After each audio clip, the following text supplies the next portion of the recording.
자, 주님의 은혜가 여러분 모두와 함께하기를 기도드리겠습니다. 지금 우리는 어마어마하게 센 태풍이 올라오고 있다는 그 시점에 지금 예배드리고 있는데, 전 세계적으로 물난리 때문에 굉장히 어려움을 많이 겪습니다. 특별히 파키스탄은 지난 6월 달부터 마치 노아의 홍수 때처럼 지금까지 석 달에 걸쳐서 계속 비가 오고 있다고 그래요. 그래서 국토의 3분의 1이 물에 잠겼다 하는 보고도 있고, 1,100여 명이 이미 사망했고 3,300만 명의 이재민이 발생했다. 그리고 앞으로도 계속 발생할 거라고 그럽니다. 아마 홍수가 지니까 여러 가지 질병, 전염병 이런 것들이 창궐할 텐데, 우리 파키스탄의 형제 자매들을 위해서 기도해 주시기 바랍니다. 근데 지난 8월 초에 미국에서도 아주 회개한 일이 하나 일어났습니다. 미국 서부의 라스베가스라고 도박으로 유명한 도시 있잖아요. 그 옆에 이름도 기괴하게 죽음의 계곡, 데스밸리라고 하는 죽음의 계곡이라고 불리는 사막지대가 있습니다. 저도 미국에서 공부할 때 한번 가봤는데 제 생애 처음 보는 그런 지형과 지대였습니다. 이게 우리나라에서는 볼 수가 없죠. 사막인데 산도 있고 강의 흔적도 있는데 강물은 없고, 하늘에서는 어마어마하게 뜨거운 태양빛이 내려져 있는데 최고 기록은 59도라고 그러네요. 제가 갔을 때도 한 46도, 7도 이 정도 됐던 것 같아요. 그러니까 물이 땅바닥에 있을 시간이 없습니다. 전부 다 내리쬐는 태양빛에 의해서 증발이 되는데, 그 증발된 틈을 타고 그 땅바닥에 소금이 저렇게 눈밭처럼 저렇게 깔려요. 저게 전부 다 소금입니다. 소금바다처럼 저렇게 형성이 되어 있는 그런 지형이에요. 데스밸리로 관광을 이렇게 여행을 가는데 거기 진입할 때마다 계속되는 경고판이 나옵니다. 경고판의 내용이 뭐냐 하면 에어컨을 꺼달라 이런 이야기예요. 아니 더워 죽겠는데 에어컨을 끄고 운전을 하라는 거예요. 왜 그런가 봤더니 에어컨 켜고 달리다가 차가 과열돼서 그 구조차가 오기도 힘든데 거기서 그냥 차가 중간에 퍼져가지고 그렇게 낭패를 당하는 사람들도 꽤 많다고 그럽니다. 그러니까 에어컨을 켜고 살살 다녀가라 이제 이런 이야기예요. 그 다음에 또 하나의 경고판이 뭐냐 하면 맹독성 파충류들을 조심해라 하는 경고판입니다. 이게 관광 안내물 이런 거에 전부 다 그 이야기밖에 없어요. 이게 1년 동안에 거의 비가 오지 않아서 겨우 한 방울, 두 방울 이런 수분을 머금고 그 파충류는 1년을 산다는 거예요. 그러니까 그게 수분이 없으면 독이 강해지는지, 그래서 아주 맹독성의 독을 가진 그러한 그 뱀이나 도마뱀이나 이런 그 동물들이 사는데, 거기 말로는 스치기만 해도 생명을 잃을 수 있습니다. 이런 협박 경고를 보내옵니다. 요약해 보면 1년 내내 아주 비가 거의 오지 않고 뜨거운 태양만 내리쬐기 때문에 정상적으로 생명은 도무지 살 수가 없는 곳, 그래서 죽음의 계곡이라 그렇게 불리는 곳이었습니다. 그런데 그 죽음의 계곡에 지난 8월 초에 홍수가 났습니다. 1000년에 한 번 있을까 말까한 확률로 온 사건이다, 이제 그렇게 보도를 하더군요. 실제로 보니까 1년에 평균적으로 한 350mm 정도의 35cm 정도의 강수량이 있대요. 비가 오긴 온대. 근데 이날에 비 내린 날에 2시간 만에 그 1년에 내릴 양이 한꺼번에 내린 거예요. 그러니까 거기에 그 사막으로 물이 막 흘러 넘치고 길이 끊어지고 차들이 물에 잠기고 난리를 쳤더라고요. 우리가 어려서 복음성가를 부를 때 사막에 샘이 넘쳐 흐르리라, 하나님이 이사야서에서 내가 사막에 강을 내리라 이런 말씀은 전부 다 복의 약속이거든요.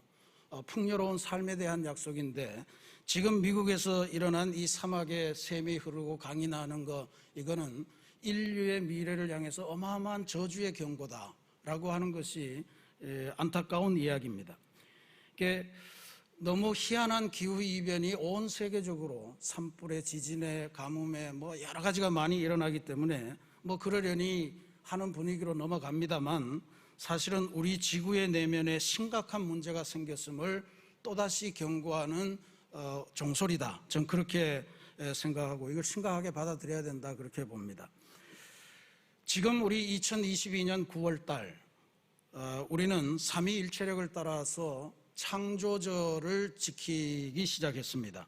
오늘이 창조절 제1주이고 이제 예수님 오시는 것을 기다리는 강림절까지 창조절이 계속될 겁니다. 아마 한 12주 정도가 될 텐데, 이 절기는 우주 만물을 창조하신 하나님의 계획, 또 우리 인간을 창조하신 하나님의 마음, 이것을 확인하고 그 계획과 마음 속에서 아주 관통하는 하나님의 사랑을 발견하면서 오늘 우리가 살아가는 인생의 발걸음을 좋은 것으로 인도하시는 하나님의 손길을 묵상하고 발견하자, 그런 절기입니다.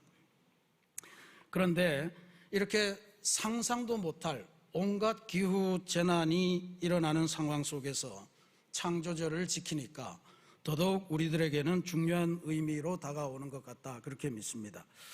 오늘부터 12주간 바라기는 이 창조절이 여러분의 마음속에 또 여러분의 삶 속에 하나님의 창조 세계의 아름다움, 또 그렇지만 인간의 탐욕으로 해서 망가져버린 하나님의 창조 세계의 현실, 이것을 분명히 보시고 또 어떻게 해서든 우리가 하나님의 창조 질서를 회복하려고 하는 마음의 결단과 그리고 다짐들이 있는 그러한 시간으로 나타나기를 간절히 부탁을 드립니다. 오늘 우리가 봉독한 말씀은요, 창세기 1장에 나오는 하나님의 창조 사역의 결말에 해당되는 부분입니다. 중요한 말씀을 읽었죠. 하나님께서 하루하루 6일 동안에 세계를 창조해 가시면서 여러 가지 말씀을 하시는데, 그 창조에서 맨날 첫째 날은 뭘 만들고 둘째 날은 뭘 만들고 하는 걸 기억하시는 것도 중요하지만, 만드시면서 하나님께서 주신 명령이 대단히 소중합니다. 특별히 인류가 지금까지 역사를 통해서 가장 깊숙하게 마음에 담고 또 고무되어서 말씀에 의지해서 살았던 구절은 1장 28절이라고 봅니다. 하나님이 그들에게 복을 주시며 하나님이 그들에게 이르시되 생육하고 번성하여 이 땅에 충만하라. 땅을 정복하라. 바다의 물고기와 하늘의 새와 땅에 움직이는 모든 생물을 다스리라 하시니라. 여기 그들이라고 하는 것은 하나님이 창조하신 남자와 여자를 의미합니다. 그러니까 인간들에게 복을 주시면서 명령을 하셨는데 생육, 번성, 충만, 정복이라고 하는 네 가지 큰 명령을 주셨습니다. 그리고 궁극적으로 다 통합을 하면 다스리라라고 하는 명령을 주신 거예요. 이걸로 인류가 자연을 정복하고 또 나아가서는 미개한 지역을 정복하고 개발하고 그런 역사를 펼쳐왔습니다. 그런데 1960년대 후반에, 정확하게 1967년에 미국 프린스턴 대학에서 역사학을 가르치던 린 화이트라는 교수님이 계신데요. 이분이 세계에서 과학 저널로 가장 유명한 사이언스라고 하는 잡지에 짧은 논문 한 편을 발표하는데, 그게 전 세계 기독교계를 뒤흔들었습니다. 제목이 뭐냐 하면 오늘 우리 시대 생태계 위기의 역사적 근원이라고 하는 제목의 글입니다. 1967년 이야기예요. 오늘 우리 시대 생태계 위기의 역사적인 근원. 그래서 이 린 화이트 교수가 뭘 이야기하냐 하면 바로 지금 우리가 봉독한 이 창세기 1장 28절 말씀, 이것을 기독교인들이 잘못 해석을 해서 자연을 마구 훼손하고 인간 중심으로 세계를 경영해오는 바람에 오늘날의 생태계 위기가 생겨났다, 그렇게 해석을 하고 세계에 발표를 한 거예요. 당장 성경을 해석하는 성서학자들부터 어마어마한 반발이 시작이 됐습니다. 그런데 우리는 다시 한번 이 말씀을 잘 볼 필요가 있습니다. 왜냐하면 창세기 1장만 제대로 쭉 읽어봐도 1장 28절에 나오는 이 하나님의 사람에게 주신 명령, 이것은 사람에게도 주셨지만 다른 동물과 식물들에게도 동일한 명령을 주셨다, 동일한 약속과 축복을 주셨다라고 하는 것을 우리가 부정할 수가 없습니다. 오늘 우리는 봉독하지 않았지만 22절 말씀에 이렇게 되어 있습니다. 하나님이 그들에게 복을 주시며 이르시되, 여기에 그들은 사람이 아니고요, 바다 생물, 수중 생물, 날짐승, 하나님이 창조하신 그걸 창조하신 그 다음에 바로 말씀하시는 거예요. 하나님이 그들에게 복을 주시며 이르시되 생육하고 번성하여 여러 바닷물에 충만하라, 새들도 땅에 번성하라 하시니라. 인간에게 주신 명령과 똑같습니다. 그리고 11절 말씀에는 땅을 향해서는 이렇게 말씀하십니다. 풀과 씨 맺는 채소와 씨 가진 열매 맺는 나무를 내라, 그렇게 명령을 하셨고요. 물을 향해서는 생물을 번성하게 하는 책임을 반드시 다하라 하는 명령도 주셨습니다. 그리고 결정적으로 1장 30절 말씀 잘 보셔야 됩니다. 또 땅의 모든 짐승과 하늘의 모든 새와 생명이 있어 땅에 기는 모든 것, 그러니까 땅의 모든 짐승, 하늘의 새, 땅바닥에 기어다니는 모든 짐승, 이 모든 것에게는 내가 모든 푸른 풀을 먹을 거리로 주노라 하시니 그대로 되니라. 사람에게만 주신 것이 아니고요, 모든 하나님이 창조하신 동식물에게 다 먹을 것을 주시면서 복을 주셨다는 이야기예요. 이게 그대로 되니라, 모든 것이 이루어짐을 보시고 하나님께서 탄성을 바랐습니다. 심히 좋았더라. 그러면서 창조가 끝나는 거예요. 완성이 되는 겁니다.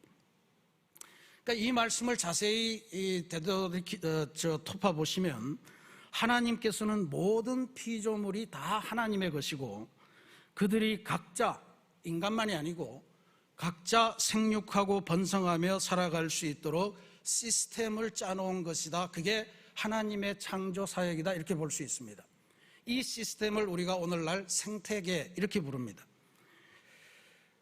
그리고 28절의 말씀처럼 이 생태계를 맡아서 관리할 존재로 우리 인간을 지명하신 거예요.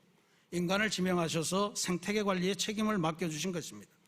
인간이 해야 되는 일이 뭐냐면 하나님의 창조의 법칙대로 땅이 해야 될 일, 물이 해야 될 일, 그리고 땅과 물의 생물들이 해야 할 일들을 잘 발현할 수 있도록 도와주는 일이 인간에게 맡겨진 일이었습니다. 사람도 그 중에 한 부분이었어요. 그러니까 이 지구상 혹은 우주상의 한 존재로서 사람이 존재하는데, 그것을 사람들이 왜곡하고 잘못 이해했다는 거죠. 사람은 이렇게 이해했습니다.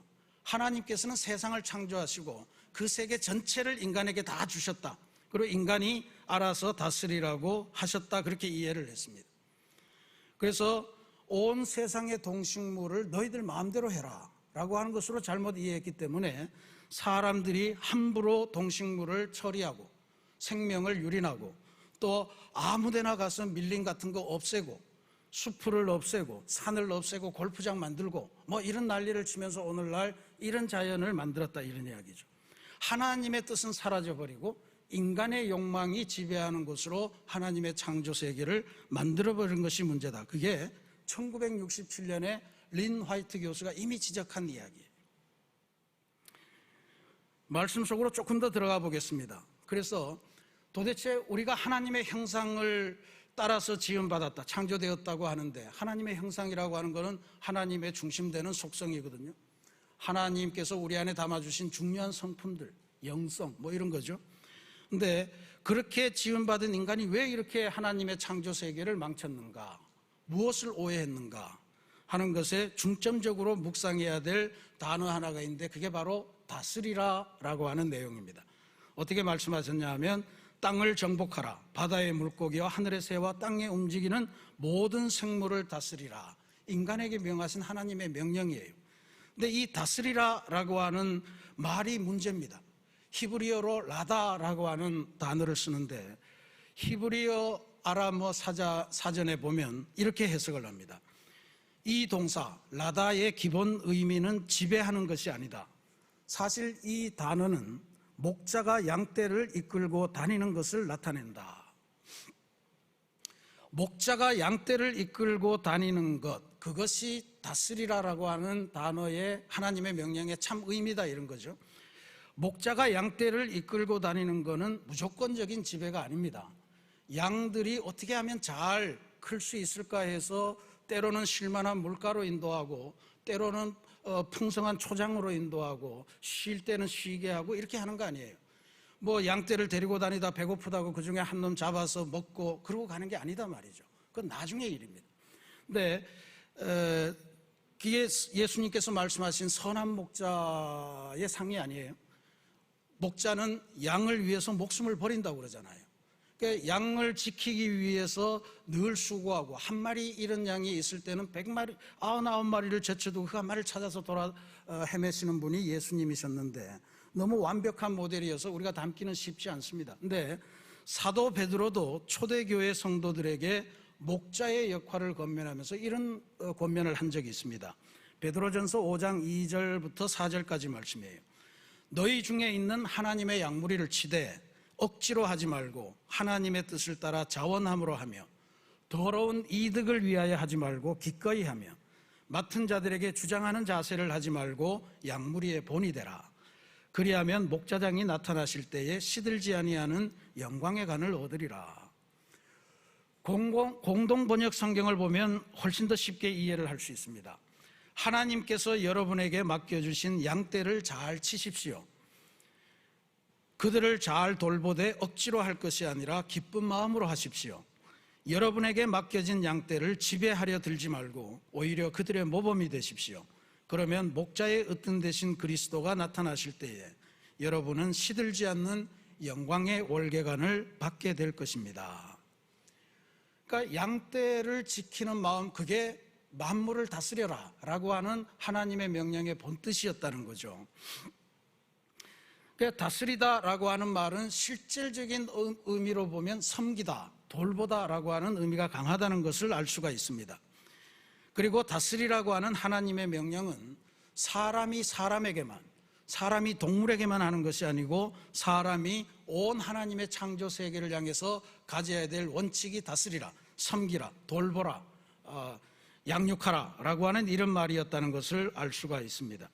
그래서 우리는 아주 기본적으로 이 세상을 살아가면서 정복하라라고 하는 말에 너무 꽂히면 안 됩니다. 정복하라는 말에 꽂혀서 17세기, 18세기 기독교 국가들은 온 세계를 다니면서 식민지를 만들었다. 정복하고. 근데 또 피부 색깔이 뭐 검다고 또 지배하고 뭐 이런 거를 했는데 잘못된 이야기입니다. 하나님께서 다스리라고 하는 것은 섬겨라, 돌봐라 라고 하는 건데 그걸 잘못 해석을 한 거예요. 동물들에게도 마찬가지입니다. 잘 돌보라고 했지 그것을 함부로 잡아먹으라 뭐 이런 이야기를 한 것이 아니라는 이야기예요. 자연 세계도 마찬가지입니다. 잘 돌보고 필요한 것은 필요한 대로 남겨두라고 그랬지 그것을 다 일일이 다 파헤쳐가면서 그렇게 해서 사람이 사는 공간으로 만들라는 게 아니었어요.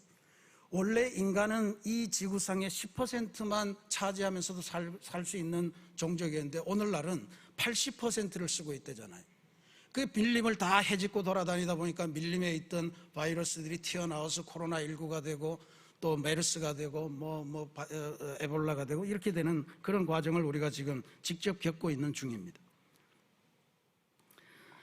하나님의 보살핌, 그게 다스림이다 라고 하는 것을 우리가 기억하셔야 됩니다. 하나님은 실제로 우리들을 다스릴 때 언제나 사랑의 보살핌을 보여주셨음을 성경이 증명하지 않습니까? 우리에게 궁극적으로 좋은 것을 주시기를 원하시고 우리 인생이 활짝 꽃을 피우기를 바라시고 그렇게 해서 우리들이 그 꽃피움과 번성을 통해 하나님께 영광을 돌리고 살아가도록 그렇게 우리에게 원하셨다 이런 거죠. 근데 너무너무 안타깝게도 하나님의 형상대로 즉 하나님을 닮아서 지음받은 인간은 왜 이런 거는 안 닮았는지 모르겠어요. 그냥 지배하려고 했고 그냥 군림하려고 했고 그냥 착취하려고 했고 수탈하는 것을 우리들의 능력이라고 생각했던 그런 세상을 살았습니다. 이렇게 산 결과 하나님의 창조 세계에 인간이 만들어낸 아주 중요한 두 단어가 있습니다. 하나는 멸종이고요. 하나는 변종입니다. 인간이 살아가면서 점점 생물들을 멸종시켜요. 우리 지구상에 한 200만 종 정도의 생물 종이 있다고 하는데 요 최근 몇 년에 들어와서는 하루에 100종의 생물들이 이 지구상에서 완전히 사라지고 있다는 거예요. 생명의 먹이사슬, 이게 지금 흔들리고 있는 그런 상황입니다. 멸종도 문제지만 변종도 문제입니다. 생명의 법칙, 하나님이 주관하는 그 생명체 안에 들어가서 얘는 왜 이렇게 허약할까? 그걸 강하게 만든다고 유전자를 조작을 해요. 그래서 큰 콩나물을 만들고 큰 옥수수를 만들고, 그래서 그것으로 더 많은 수익을 얻으려고 노력을 해요. 그게 소위 말하는 GMO 옥수수입니다. 그 GMO 옥수수로 카놀라유도 만들고 식용유도 만들고, 그런데 그 식용유를 장기적으로 복용하면 결국은 사람이 암에 걸리고 죽음에 이르게 된다는 거예요. 인간의 탐욕은 인간을 죽이는 걸로 끝난다. 여러분 댁에 있는 카놀라유 잘 보셔야 됩니다. 거기 GMO 아니다라는 표시가 있어야만 먹을 수 있지, GMO 허용되는 거 이거 뭐 드시면 곤란합니다. 멸종과 변종으로 가고 있는 인간의 역사, 이것은 하나님께서 명하신 다스리라고 하는 명령이 아니에요.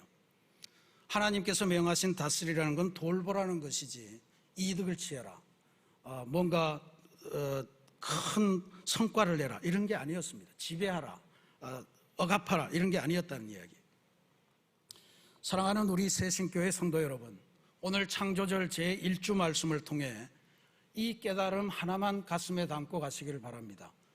하나님이 우리에게 제초해 주신 명령은 다스리라 하는 것이었는데, 그 다스리라는 라다라고 하는 것은 지배하는 것이 아니고 섬기고 보살피고 돌보아주는 것이다 라고 하는 것을 꼭 기억하시기 바랍니다. 이게 중요합니다. 신약 성경에서 세상, 내가 세상을 이겼노라, 세상이라고 하는 단어로 쓰이는 헬라어가, 이거 중요한데 외워두시기 바랍니다. 오이쿠메네라고 하는 단어를 씁니다. 오이쿠메네, 이건 큰 집이라는 뜻이거든요. 세상은 하나님의 집이다 이런 뜻인데, 그 집, 이 오이쿠메네가 어느 단어에서 파생이 됐냐면 오이코스라고 하는 단어에서 파생이 됐습니다. 이 오이코스는 들어보셨을 거예요. 우리 옛날에 전도 훈련 받을 때 오이코스 전도 방법 뭐 이런 거 배웠습니다.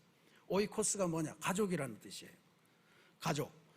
그러니까 가족, 이 헬라어의 오이코스 가족은 사람만 의미하는 게 아니거든요. 집안에 있는 모든 가축들, 또 우리가 집안에서 하는 모든 살림살이들, 일하는 것들, 이게 전부 다 오이코스입니다. 오이코스를 관계전도다 뭐 이렇게 이야기하는데, 그러니까 하나님이 이 세상을 창조하신 것은 집으로 창조하셨고 가족을 창조하셨다는 것을 생각하셔야 됩니다. 가족들이 뭐 해야 됩니까? 사랑하고 돌보고 격려하고 배려하고 이런 게 가족이 해야 될 일이죠. 오늘날 그렇지 않은 가족들이 많긴 합니다만 그렇다고 그게 온전한 게 아닙니다. 하나님의 가족으로서 이 세계를 대하는 것, 그게 다스리라는 거예요. 그것이 번성하라는 이야기입니다. 그게 정복하라는 이야기입니다. 그러니까 오늘날 우리가 이 오이코스, 오이쿠메네 이것을 생각할 때 이 단어에서 파생된 현대어들이 있거든요. 에코, ECO로 시작하는 게 전부 다 이 단어에서 파생이 된 거예요. 에코노미, 경제잖아요. 오늘날 우리가 경제를 뭐라고 해석합니까? 돈을 버는 거를 경제라고 그래요. 우리 동양 사람들이 번역을 참 잘했습니다. 경제라고 하는 건요, 경륜을 가지고 구제하는 거를 경제라고 그래요. 그러니까 내가 돈을 버는 게 아니고 뭐 돈을 벌어서 할 수도 있지만 모든 사람을 가난으로부터 건져내는 걸 경제라고 이해했다고요. 바로 이코노미예요.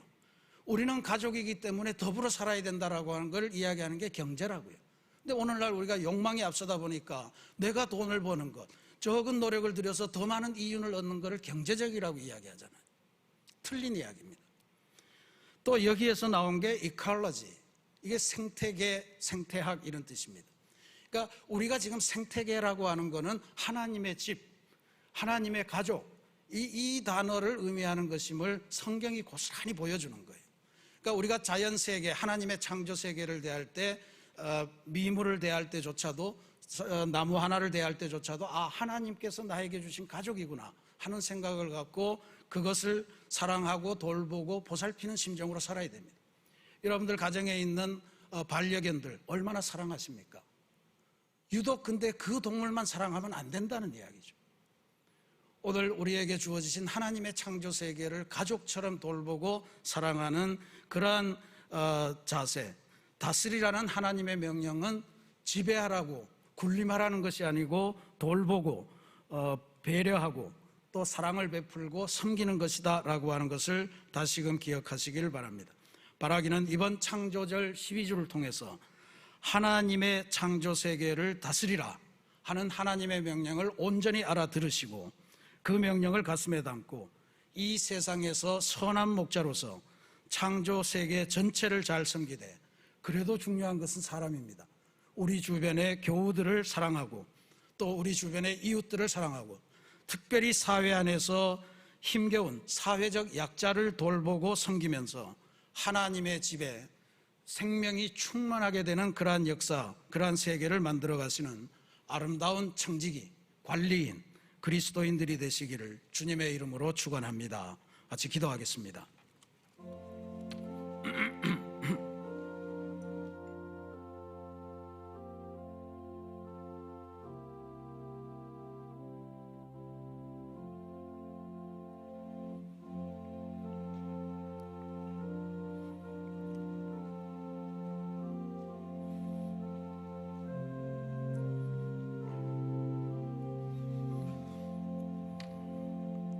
사랑의 하나님, 하나님께서 공들여서 하나님의 형상을 닮아서 우리 인간을 창조하셨는데, 인간들은 의외로 하나님의 뜻보다는 욕망에 사로잡혀서 하나님의 창조 세계를 망쳐가며 하나님의 명령도 왜곡하며 그렇게 하나님의 창조 세계를 망쳐왔음을 우리가 확인합니다. 이제 2022년 우리가 창조절을 지키며 하나님께서 창조하신 세상의 원래 아름다움, 그러나 인간의 탐욕으로 말미암아 망가져버린 창조세계의 현실을 바라보며 다시금 하나님께서 다스리라고 하는 그 명령을 섬기고 보살피고 또 사랑을 베풀고 양육하라는 명령으로 받아들이며 창조 질서를 회복하는 건전한 청지기로, 관리자로 거듭나기를 소망하는 마음을 갖게 하시니 감사합니다.